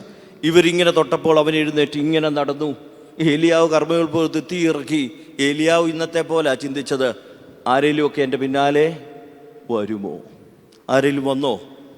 അപ്പോൾ ഏലിയാവിന് വിഷമമായി. എടാ, ഇത്രയും വലിയ കാര്യങ്ങൾ ചെയ്തിട്ട് പോലും എൻ്റെ പിന്നാലെ വരുവാൻ ആരും ഇല്ല, എൻ്റെ പിന്നാലെ വരുവാൻ ആരുമില്ല എന്ന് ഏലിയാവിന് തോന്നിയപ്പോൾ ഏലിയാവിൻ്റെ മനസ്സ് എന്തായി? അവൻ്റെ പ്രതീക്ഷകൾ നഷ്ടപ്പെട്ടു. ഈ പ്രതീക്ഷകൾ നഷ്ടപ്പെട്ടപ്പോഴാണ് ആര് പറഞ്ഞത്? ആഹാബിൻ്റെ ഭാര്യ ഇസബേൽ പറഞ്ഞു, നാളെ ഈ നേരത്ത് നിന്റെ തലയും എടുക്കുമെന്ന്. ആരാ? 450 പ്രവാചകന്മാരെ ഏലിയാവ് കൊന്നു. അതുപോലെ നിന്റെ തലയും നാളെ എടുക്കുമെന്ന് ഇസബേൽ പ്രഖ്യാപിച്ചു. നിരാശപ്പെട്ടിരിക്കുമ്പോൾ എന്ത് കേട്ടാലും നമുക്കെന്തോ വരും? ഞാനതാ പറഞ്ഞു, ഏലിയാവ് എന്താ ആഗ്രഹിച്ചത്? കർമ്മേൽ പർവ്വതത്തിൽ തീ ഇറക്കുന്നതോടുകൂടി ഈ ജനസമൂഹം മുഴുവനും ആരുടെ കൂടെ വരുമെന്നാണ് വിചാരിച്ചത്. ആളുകളെല്ലാം പോകാഞ്ഞതിൻ്റെ കാര്യം വിശ്വാസം ഇല്ലാത്തതുകൊണ്ടല്ല. അവരാരെയാ പേടിക്കുന്നത്? ആഹാബിനെയും ഇസബേലിനെയും. ആഹാബിനെയും ഇസബേലിനെയും പേടിക്കുന്നത് കൊണ്ട് സത്യദൈവത്തിൻ്റെ അടുക്കലേക്ക് ഏലിയാവിൻ്റെ കൂടെ വരുവാൻ ആർക്ക് കഴിഞ്ഞില്ല? പക്ഷേ ഏലിയാവിനെ സംബന്ധിച്ച് നിരാശയായി. ഈ നിരാശയുടെ അടുക്കലാണ് ആര് പ്രഖ്യാപിച്ചത്? ഇസബേൽ പ്രഖ്യാപിച്ചത്, നാളെ നിന്റെ തല. അപ്പോൾ ആര് പേടിച്ചോടി? ഏലിയാവ് ഓടി. അപ്പോൾ ഏലിയാവ് പറയുന്ന 2-3 വാക്കുകൾ എന്നെ വളരെ ആകർഷിച്ചു. ഏലിയാവ് എന്താ പറഞ്ഞതെന്നറിയാവോ? കുറച്ചു നേരം ഓടിക്കഴിഞ്ഞപ്പോൾ ഞാൻ വിചാരിക്കുകയായിരുന്നു, ഇത്രയും നാളും ദൈവം നടത്തിയതിൻ്റെ ഒരു ആത്മീക അനുഭവം ഏലിയാവിനുണ്ടെങ്കിൽ ഓടിപ്പോകുമായിരുന്നു. കർമ്മേ പർവ്വതത്തിൽ, അല്ലെങ്കിൽ നിങ്ങൾ നോക്കിയ കെരീത്ത് തോട്ടിൽ വെള്ളം, സാരഭാത്തിലെ വിധവയുടെ അടുക്കൽ ഭക്ഷണം, ഇപ്പോൾ കർമ്മേൽ പർവ്വതത്തിൽ അത്ഭുതം. ഇത്രയും ദൈവത്തെ അനുഭവിച്ച ഒരാൾ ഓടിപ്പോകണമെങ്കിൽ ഈ അത്ഭുതങ്ങളിലൂടെ നമ്മൾ കാണുന്ന ദൈവം അത്ഭുതങ്ങളിലൂടെ നമ്മൾ കാണുന്ന ദൈവം നമ്മളെ ആത്മീകരാക്കുന്നില്ല എന്നുള്ളതാണ്. കർമ്മേൽ പർവ്വതത്തിലൂടെ കണ്ട ദൈവം അവനെ ആത്മീകനാക്കിയില്ല. അതൊരു തീയുടെ ശക്തിയായ ഒരു പ്രഭയായി തോന്നി. അവൻ്റെ ജീവിതത്തെ രൂപപ്പെടുത്തിയിട്ടില്ല. ബാഹ്യമായിട്ടുള്ള രൂപമാണ് അവിടെയൊക്കെ നടക്കുന്നത്. ശ്രദ്ധിച്ചാൽ അറിയാം. കെരീത്ത് തോട്ട് നോക്കി വെള്ളം എനിക്ക് കിട്ടുന്നു എന്നതിലപ്പുറം തൻ്റെ ജീവിതത്തെ ആത്മീകതയിലേക്ക് കൊണ്ടുപോകുവാൻ കെരീത്ത് തോട്ടിന് സാധിച്ചില്ല. അത്ഭുതമായിരിക്കാം അത്. സാരഭാത്തിലെ വിധവയോട് അത്ഭുതമാണ് നടന്നതെങ്കിലും തൻ്റെ ജീവിതത്തിൻ്റെ ആധ്യാത്മികതയെ അത് പ്രകാശിപ്പിച്ചില്ല. അതുകൊണ്ടാണ് ഏലിയാവ് ഇത്രയും നാളും അത്ഭുതങ്ങൾ നടത്തിയിട്ടും അതിലൂടെ ദൈവത്തെ, താൻ വിചാരിക്കുന്ന ഒരു ദൈവത്തെ കണ്ടെത്താൻ കഴിയാത്തവനായി ഏലിയാവ് തീർന്നത്. അപ്പോൾ എന്ത് സംഭവിച്ചു? ഏലിയാവ് ഓടുകയാണ്. ദൈവം തമ്പുരാൻ പുറകെ ചെന്നു. പാവം ദൈവത്തിനമ്പുരാൻ്റെ പണിയെ യഹോവയായ ദൈവം പുറകെ ചെന്ന്, എൻ്റെ മോനെ നീ എന്താ ഓടുന്നത്? അവൻ പറഞ്ഞു, ഞാൻ ഇനി ഒരു പരിപാടിക്ക് ഇല്ല. ഏലിയാവിൻ്റെ വിഷയോ? ഏലിയാവിൻ്റെ വിഷമം ദൈവത്തിന് മനസ്സിലായി. ഏലിയാവ് ചിന്തിച്ചെന്താണെന്നറിയാവോ? ഈ ഇസബേലിൻ്റെ വാള് വരുന്നു എന്ന് പറഞ്ഞപ്പോൾ യഹോവയായ ദൈവം ഇറങ്ങി വന്ന് ഇസബേലിനെ തട്ടിക്കളയുമെന്നാണ് ആരുടെ ചിന്ത? യഹോവയായ ദൈവം അത് ചെയ്യത്തില്ല. നമ്മളും പലപ്പോഴും ചിന്തിക്കുന്ന, എനിക്കെതിരെ വാൾ പ്രയോഗിക്കുന്നവന് നീ ഒന്നിറങ്ങി. പക്ഷേ ദൈവം പറയുന്നത്, നീയാണ് രൂപപ്പെടേണ്ടത്. അവൻ്റെ വാൾ നിന്റെ മേൽ വരുമ്പോഴും നീ രൂപപ്പെടേണ്ടത് നിന്റെ ആവശ്യം. ഇതാണ് നമ്മുടെ വേദപുസ്തകം നമ്മളെ പഠിപ്പിക്കുന്നത്. മറ്റു മതങ്ങളിൽ അതങ്ങനെ ആയിരിക്കണമെന്നില്ല. വാളെടുക്കണം. നമ്മൾ അങ്ങനെയല്ല പഠിപ്പിക്കുന്നത്. നിന്റെ ജീവിതമാണ് രൂപപ്പെടേണ്ടത്, മറിച്ച് ആരുടെ ജീവിതമല്ല. നമ്മളെല്ലാവരും മറ്റുള്ളവരുടെ മേൽ ദൈവത്തിൻ്റെ ക്രോധം വരട്ടെ, ദൈവത്തിൻ്റെ അഗ്നി വരട്ടെ എന്ന് ചിന്തിക്കുകയാണ് ആര് ചെയ്യുന്നത്? ഏലിയാവ് ചിന്തിച്ചതാ. ഇസബേലിൻ്റെ വാൾ വരുന്നു എന്ന് പറഞ്ഞപ്പോൾ ഇസബേലിനെ തട്ടിക്കളയാൻ ദൈവം വരുമെന്നാണ് ആര് ചിന്തിച്ചത്? ഏലിയാവ്. പക്ഷേ ഏലിയാവ് ദൈവം അങ്ങനെ ചെയ്തോ? ദൈവം തമ്പുരാൻ അങ്ങനെ ചെയ്തു. നീയാണ് ആത്മീകപരമായി രൂപാന്തരപ്പെടേണ്ടത്. അപ്പോൾ നിന്റെ മേൽ വരുന്നതിനെ എങ്ങനെ നേരിടണമെന്ന് നിനക്ക് അറിയാം. ആത്മീകതയിൽ ഒരു രൂപപ്പെടാൻ ഏലിയാവിന് ഇതുവരെയും സാധിച്ചിട്ടില്ല. ഒരുപക്ഷെ അവൻ പറയും, കർമ്മേൽ പർവ്വതത്തിൻ്റെ ദൈവമുണ്ട്. ഇതെല്ലാം സ്വന്തം ആത്മീകതയെ, സ്വന്തം ഒരു അത്ഭുതമായി മാത്രം തൻ്റെ ജീവിതത്തിൽ നിൽക്കുകയാണ്. ഈ അത്ഭുതത്തിൽ നിന്ന് അവൻ ആത്മീക അനുഭവത്തിലേക്ക് ആര് വന്നിട്ടില്ല? ഏലിയാവ് വന്നിട്ടില്ല. അപ്പോൾ ഏലിയാവിനോട് ദൈവം എന്താ പറഞ്ഞു? ഓടിപ്പോവാ പുള്ളി. ദൈവത്തിന് മനസ്സിലായി, ഞാൻ ചെന്ന് എന്തെങ്കിലുമൊക്കെ ചെയ്യണമെന്നാണ് ആരുടെ ആഗ്രഹം? ഏലിയാവിൻ്റെ ആഗ്രഹം. പക്ഷെ അത് ചെയ്തിട്ട് കാര്യമില്ല. രൂപപ്പെടേണ്ടതാരാ? ഏലിയാവിന് ആത്മീക അനുഭവമാണ് ഉണ്ടാകേണ്ടത്, അത്ഭുതത്തിൻ്റെ അനുഗ്രഹങ്ങളല്ല. അത്ഭുതത്തിൻ്റെ അനുഗ്രഹങ്ങളല്ല ഏലിയാവ് എന്ന് പറയുന്ന പ്രവാചകന് ലഭിക്കേണ്ടത്, മറിച്ച് ആത്മീകതയുടെ അനുഭവമാണ് വേണ്ടത്. അപ്പോൾ ദൈവം തമ്പുരാൻ ചോദിച്ചു, എന്താടാ നീ ഓടുന്നേ? അപ്പോൾ അവൻ പറഞ്ഞു, ഞാൻ സൈന്യങ്ങളുടെ ദൈവമായ യഹോവേ, നിനക്ക് വേണ്ടി ഒത്തിരി ശുഷ്കാന്തിച്ചിരിക്കുന്നു. പക്ഷെ ഞാൻ ഒരുത്തൻ മാത്രം ഇപ്പോൾ ഓടി രക്ഷ. വേദപുസ്തകം നിങ്ങൾ വായിച്ചാൽ ഒരു ചരിത്രം ഇവിടെ വായിക്കേണ്ടി വരുന്നുണ്ട്. എന്താണെന്നറിയാവോ? ബാലിൻ്റെ പ്രവാചകന്മാരെ 450 പേരെ കൊന്നുകളഞ്ഞു. ആര്? ഏലിയാവ്. പക്ഷെ അതേ സമയത്ത് ഇസബേൽ എന്ത് ചെയ്തു? ഇസ്രായേലിലെ നല്ല പ്രവാചകന്മാരെ, അതുകൊണ്ടാണ് ഏലിയാവ് പറയുന്നത്, എല്ലാവരെയും അവൾ കൊന്നുകളഞ്ഞു, ഞാൻ ഒരുത്തൻ മാത്രം ശേഷിച്ചിരിക്കുന്നു. എന്താ ഏലിയാവ് ചിന്തിച്ചതെന്നറിയോ? എല്ലാവരും മരിച്ചു, നിനക്ക് വേണ്ടി ഇനി ആരുണ്ടടാ? ആരോട് ചോദിക്കുക? അല്ലേ, ദൈവത്തോട് അതാവും ചോദിച്ചത്. എടാ, എല്ലാവരും മരിച്ചു, ദൈവത്തിന് വേണ്ടി ശുഷ്കാന്തിയോട് ഇനി ഒരുത്തൻ മാത്രമേ ജീവിച്ചിരിക്കുന്നുള്ളത്. ആരാ? പിന്നെ നീ എന്നെയും കൂടെ കൊന്നുകളഞ്ഞാൽ പിന്നെ ആരാടാ നിന്റെ സുവിശേഷം നടത്തുന്നത്? ആരോട് ചോദിക്കുക? യഹോവയോട് ചോദിക്കുക.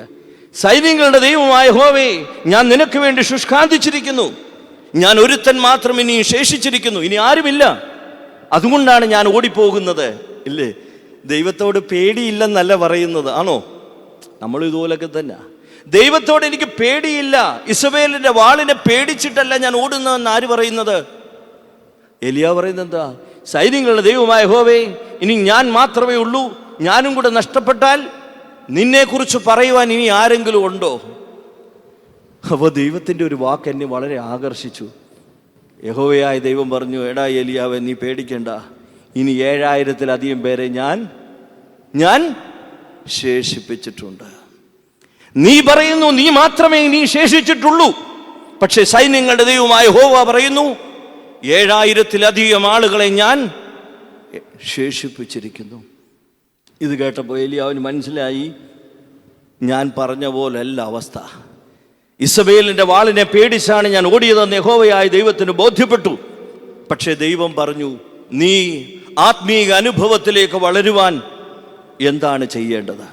നീ ആത്മീക അനുഭവത്തിലേക്ക് വളരുവാൻ എന്ത് ചെയ്യണമെന്ന് യഹോവയായ ദൈവം പഠിപ്പിക്കാനായിട്ട് ശ്രമിക്കുക.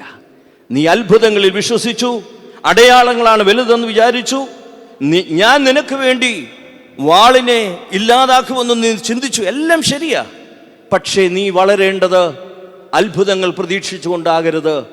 നിന്റെ മേൽ വരുന്ന ആരെങ്കിലും നിന്നെ തകർക്കുമ്പോൾ അതിനെ തകർക്കുന്ന വാളായിട്ടല്ല നീ എന്നെ കാണേണ്ടത്, മറിച്ച് നിന്റെ ജീവിതത്തെ ആത്മീക അനുഭവത്തിലേക്ക് കൊണ്ടുവരണം. അപ്പോൾ ആ പുള്ളി എവിടെ പോയി? ഏലിയാവ് ഒരു ചൂരച്ചെടിയുടെ തണലിൽ പോയി കിടന്ന് ഉറങ്ങി. അവിടെ കിടന്ന് ഉറങ്ങുക. ദൈവം തമ്പുരാൻ വീണ്ടും ഉണർത്തി, മോനെ എഴുന്നേക്കടാ.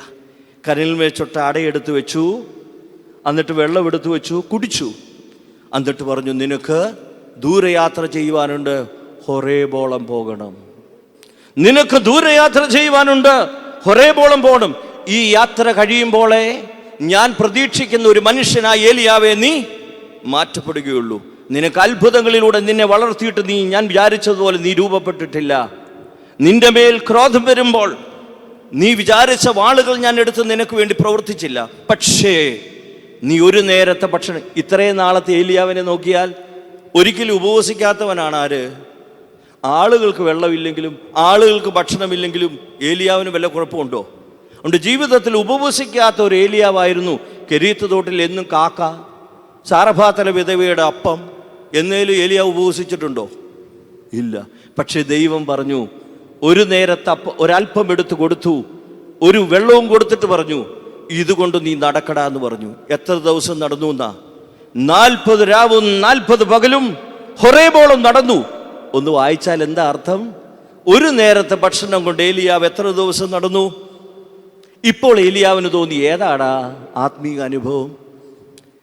കെരീത്ത് തോട്ടിൽ അത്ഭുതം നടത്തുന്നതാണോ ആത്മീക അനുഭവം? സാരഭാതർ വിധവയിലൂടെ ഭക്ഷണം ലഭിച്ചതാണോ അത്ഭുതം? കർമ്മേൽ പർവ്വതത്തിൽ തീ ഇറങ്ങിയതാണോ അത്ഭുതം? ഏലിയാവ് പറഞ്ഞു, അതൊന്നും അല്ല. ഒരു നേരത്തെ ഭക്ഷണം കൊണ്ട് 40 ദിവസം എനിക്ക് നടക്കാമെന്ന് ദൈവം എന്നെ പഠിപ്പിച്ചതാണ് എൻ്റെ ജീവിതത്തിൽ ആത്മീക അനുഭവം. ഒരു നേരത്തെ ഭക്ഷണം കൊണ്ട് 40 ദിവസം ഹൊറേബോളം നടന്നപ്പോൾ അവൻ്റെ ജീവിതത്തിൽ എന്ത് ലഭിച്ചു? ഒരാത്മീക അനുഭവം ലഭിച്ചു. അപ്പോൾ ഇതാണ് നമ്മുടെ പൗരസ്ത്യ പിതാക്കന്മാർ പറയുന്നത്, വിശുദ്ധ കുർബാന എന്ന രഹസ്യം നിങ്ങൾ സ്വീകരിച്ചാൽ 40 ദിവസം അത് ശരീരത്തുണ്ടാകും. അതുകൊണ്ട് 40 ദിവസത്തിൽ ഒരിക്കലെങ്കിലും വിശുദ്ധ കുർബാന സ്വീകരിച്ചിരിക്കും. അതിൻ്റെ കാരണം ഇതാണ്. 40 ദിവസത്തോളം ഹൊറേബിലേക്ക് ആര് നടന്നു? ഏലിയാവ് നടന്നു.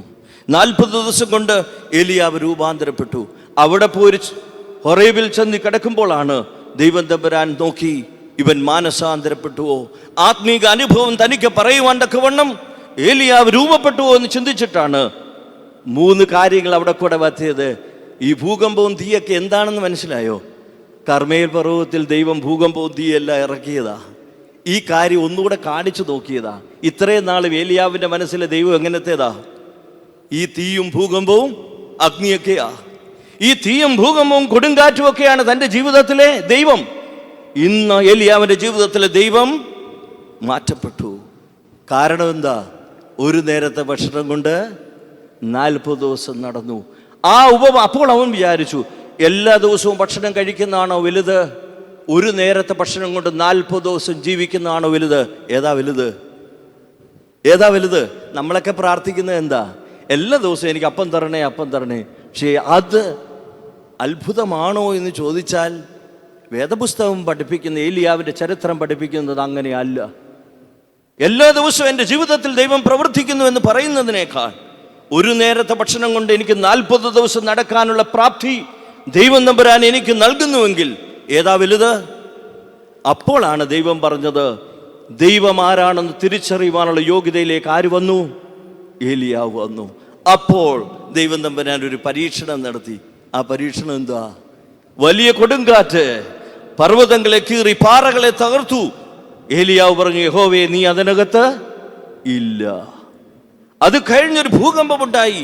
ഭൂകമ്പത്തിൽ നോക്കിയിട്ട് ഏലിയാവ് പറഞ്ഞു, നീ അതിനകത്ത് ഇല്ല. അത് കഴിഞ്ഞിട്ട് എന്ത് പറഞ്ഞു? ഒരു വലിയ കൊടുങ്കാറ്റടിച്ചു, അതിനകത്തും ഇല്ല. അതിൻ്റെ അർത്ഥം എന്താ? ഏലിയാവ് പറയാണ്, കെരീത്ത് തോട്ടിൽ നീ എന്നെ നടത്തിയതല്ല എൻ്റെ ജീവിതത്തിലെ ദൈവം. സാരഭാത്തിലെ വിധവയുടെ അടുക്കൽ എന്നെ നടത്തിയതല്ല എൻ്റെ ജീവിതത്തിലെ ദൈവം. കർമ്മേൽ പർവ്വതത്തിൽ തീ ഇറക്കിയതല്ല എൻ്റെ ജീവിതത്തിലെ ദൈവം. ഏതാ ദൈവം? ഞാൻ അനുഭവിക്കുന്നു ഒരു നേരത്തെ ഭക്ഷണം കൊണ്ട് ഹൊറേബ് വരെ നടന്ന് ദൈവാനുഭവത്തിലൂടെ നിന്റെ ശബ്ദം കേൾക്കാൻ ഞാൻ യോഗ്യനായി. അതാണ് എൻ്റെ ജീവിതത്തിലെ ദൈവത്തെക്കുറിച്ചുള്ള അറിവ്. ഈ മഹത്തായ അറിവാണ് ഈ വേദപുസ്തകം നമ്മളെ പഠിപ്പിക്കുന്നത്. ഒരു നേരത്തെ ഭക്ഷണം കൊണ്ട് 40 ദിവസം നടന്ന് ആ മഹത്തായ അനുഭവത്തിലേക്ക് ആര് മാറി? ഏലിയാവ് മാറി. കൊണ്ട് ചിന്തിക്കേണ്ട ഒരു കാര്യമാണ്. അവിടെ യഹോവയായ ദൈവം ഏലിയാവിനോട് പറഞ്ഞു, ദൈവത്തിൻ്റെ അനുഭവം മനസ്സിലാക്കുവാനുള്ള യോഗ്യത ഏലിയാവെ നിനക്ക് ലഭിച്ചു. അതുകൊണ്ട് നിന്നോട് പറയുന്നു, ഹസായേലിനെ അരാമിൻ്റെ രാജാവാക്കണം. രണ്ടാമത് പറഞ്ഞു, യേഹൂവിനെ ഇസ്രായേലിൻ്റെ രാജാവാക്കണം. കാരണം ആഹാബും ഇസബേലും യഹോവയിലേക്ക് മടങ്ങി വരാത്തത് കൊണ്ട് പുതിയ ചിലരെയൊക്കെ, കാരണം ഇസബേലിനെ പേടിച്ച് ഓടിയ ആളാ അല്ലേ, ഇനി അവർക്ക് പകരം വേറൊരാളെ വാഴിക്കുന്നു എന്ന് പറഞ്ഞാൽ അവിടെ ഇഷ്ടപ്പെടുവോ? പക്ഷേ ഇന്ന് ഏലിയാവ് മാറ്റപ്പെട്ടു. താൻ ചെയ്യുവാൻ തക്കവണ്ണം ദൈവത്താൽ അവൻ അഭിഷിക്തനായി. അതുകൊണ്ട് അവൻ ചെയ്യാൻ തയ്യാറായി കഴിഞ്ഞു. എന്താ അവൻ പറഞ്ഞു? ഞാൻ വാഴിക്കാൻ പോവുകയാണ്. ആഹാബിന് പകരം യേഹൂവിനെ വാഴിക്കാൻ പോവുകയാണ്. ഒരു രാജാവ് ഇരിക്കെ ചെയ്യാനുള്ള ധൈര്യം ആർക്ക് വന്നു? ഇന്നലെ ഇസബേലിന്റെ വാളിനെ പേടിച്ച് ഓടിയ ആളാണ് ആര്? ഏലിയാവെങ്കിൽ ഇന്ന് ആഹാബിന് പകരം യേഹൂവിനെ വാഴിക്കുവാൻ പറഞ്ഞപ്പോൾ വാഴിക്കാനുള്ള യോഗ്യതയിലേക്ക് ആര് മാറി? ഏലിയാവ് മാറി. അവിടെയാണ് ഞാൻ പറഞ്ഞത്, ഒരു നേരത്തെ ഭക്ഷണം കൊണ്ട് 40 ദിവസം നടക്കുന്ന ആ വലിയ അനുഭവത്തിലേക്കുള്ള യാത്രയാണ് ഏലിയാവിൻ്റെ ജീവിതത്തെ രൂപാന്തരപ്പെടുത്തിയത്. അവിടെയാണ് നമ്മൾ മനസ്സിലാക്കേണ്ടത്, ദൈവത്തിൻ്റെ ജീവിതത്തിൻ്റെ ഇടപെടൽ. നമ്മൾ മറ്റുള്ളവർ മാനസാന്തരപ്പെടണമെന്നല്ല ചിന്തിക്കേണ്ടത്. ദൈവം ചിലതൊക്കെ നമ്മുടെ ജീവിതത്തിൽ നൽകുന്നത് നാം രൂപാന്തരപ്പെടാൻ വേണ്ടിയാണ്. ഏലിയാവിൻ്റെ ജീവിതത്തിൽ പലതും ദൈവം കൊടുത്തത് ഏലിയാവ് രൂപാന്തരപ്പെടാൻ വേണ്ടിയാണ്. അവൻ ചിന്തിച്ചത് ആഹാബ് രൂപാന്തരപ്പെടണം, ഇസ്രായേൽ രൂപാന്തരപ്പെടണമെന്ന്. അതുകൊണ്ട് നിങ്ങളുടെ ജീവിതത്തിൽ ദൈവം എന്തെങ്കിലും നൽകിയിട്ടുണ്ടെങ്കിൽ അത് നിങ്ങളെയും കൂടി രൂപാന്തരപ്പെടുത്താൻ വേണ്ടി, അത് മറ്റുള്ളവർക്ക് വേണ്ടി കരുതുവാൻ വേണ്ടിയാണ്, മറ്റുള്ളവർക്ക് വേണ്ടിയും കൂടെ കൊടുക്കുവാൻ വേണ്ടിയുള്ളതാണ്. അതുകൊണ്ട് ആ എലിയാവിൻ്റെ ജീവിത ചരിത്രം നമ്മുടെ ആത്മീക ജീവിതത്തെ പ്രകാശിപ്പിക്കട്ടെ. അതുകൊണ്ട് നമ്മളെല്ലാം എലിയാവിനെ പോലെ ഒന്ന് ചിന്തിക്കുക. എൻ്റെ ജീവിതത്തിൽ ദൈവം ആരാണെന്ന് ചോദിച്ചാൽ എല്ലാ ദിവസവും എനിക്ക് ആവശ്യത്തിന് നൽകുന്നു എന്നുള്ളതല്ല, എനിക്കുള്ളത് കൊണ്ട് ഏറിയ കാലം ജീവിക്കാൻ കഴിയുന്ന ഒരു അനുഭവത്തിലേക്ക് നമ്മുടെ ജീവിതത്തെ മാനസാന്തരപ്പെടുത്തുന്നതാണ് നമ്മുടെ ജീവിതത്തിലെ ആത്മീക അനുഭവം. അതാണ് ദൈവം. ആ ദൈവത്തിലേക്കുള്ള യാത്ര പരിശുദ്ധാത്മാവിൽ നമ്മൾ നടത്തട്ടെ. ഉയരത്തിലെ ദൈവം നമ്മെ ശക്തീകരിക്കട്ടെ. ദൈവവചനത്തിൻ്റെ മർമ്മങ്ങൾ ഗ്രഹിച്ച നിങ്ങൾ ഓരോരുത്തരെയും പരിശുദ്ധ ദൈവത്തിൻ്റെ പരിശുദ്ധാത്മാവ് ശക്തീകരിക്കട്ടെ എന്ന് പ്രാർത്ഥിച്ചുകൊണ്ട് ഈ വചനം ശ്രവിച്ചിരിക്കുന്ന എല്ലാവരോടും നന്ദി പ്രകാശിപ്പിച്ചുകൊണ്ട് വാക്കുകളിൽ നിന്ന് വിരമിക്കുന്നു. ദൈവം അനുഗ്രഹിക്കട്ടെ.